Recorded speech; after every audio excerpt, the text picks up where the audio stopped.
Oh, hello mga katemas, magandang hapon mga katemas, umayong hapon, araw na ngayon mga katemas ng Saturday ng hapon. Time check natin mga katemas, alas 5:50 na po ng hapon. Meron na po tayong gagawin mga katemas. Oh, yan po. Yan po yung pang ano natin ng bubo trap, office trap. Yan po mga katemas. Ito mga katemas, ito po yung haba niya mga katemas. Ano yan mga katemas, nasa 4 feet. Oh, hello mga katamas. Time check natin mga katamas. Alas 5:50 na po ng hapon. Ito mga katamas, ito po yung haba niya mga katamas. Yung ating sa body talaga natin niya mga katamas is 4 feet. 4 feet po talaga yan. At ito mga katamas, ito po yung ano niya mga katamas. Oh, yung sa wingspan niya o bukad. Nasa 3 feet lang po yan mga katamas. Ayan po 3 feet. 3 feet po yan mga katamas, sa 3 feet. Ito ay 4 feet.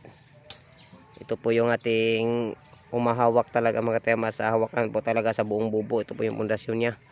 At itong 3 feet mga katemas. Oh. At ito po yung brace natin mga katemas. Yung mga braces niya mga katemas. Nasa 4 feet din po yung mga brace niya. At yun po yung nylon natin na pangtali. Yan po mga katemas. Oh.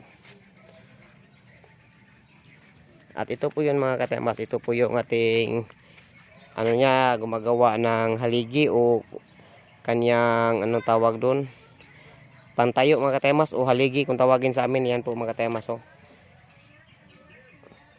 Nasa 20 lang po yan mga katemas, 20 o 20 or 50, hindi ko alam kung ano ang tamang ano yun mga katemas. Yan po mga katemas, nasa 20. At meron pa po tayo ditong ibang ano mga katemas, ibang kawayan hindi pa natin napuputol. Ayan po mga katemas. Oh. Yan po yung kawayan natin mga katemas na hindi pa napuputol mga katemas.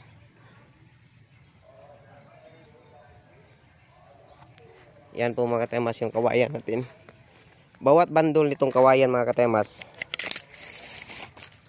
bawat bandol yan kawayan mga katemas, yan kawayan, bawat bandol yan nasa 170 po yata yan. Tapos ano natin ng sidecar o sikat, nasa 200 plus na po yun. 200 plus na po yung bawat bandol yan mga katemas. Sa isang bandol ng kawayan mga katemas, 2 bubo lang po yun natatapos. 2 bandol po pinalit natin yung mga katemas. Yan pa po yung iba. At ito dito po tayo nagka-cutting o naglilinis ng ating kawayan. Yan po yung ating lagari.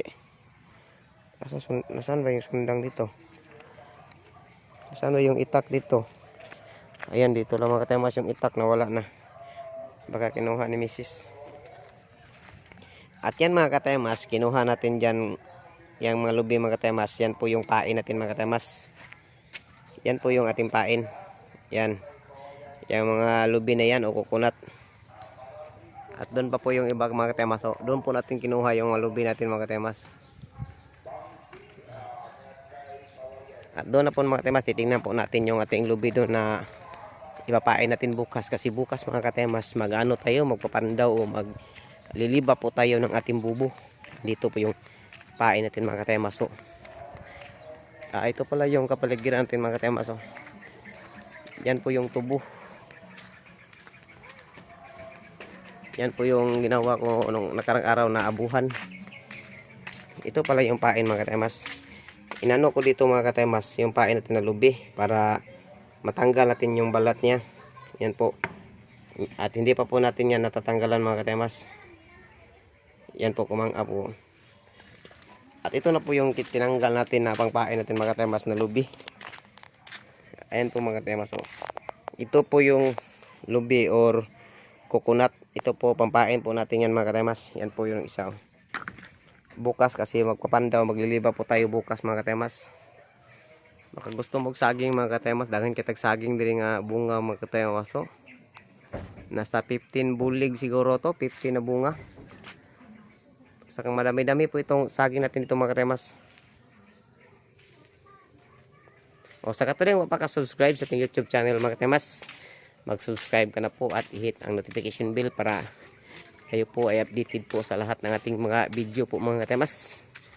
Update lang po tayo mga katemas. Baka pala rin ba.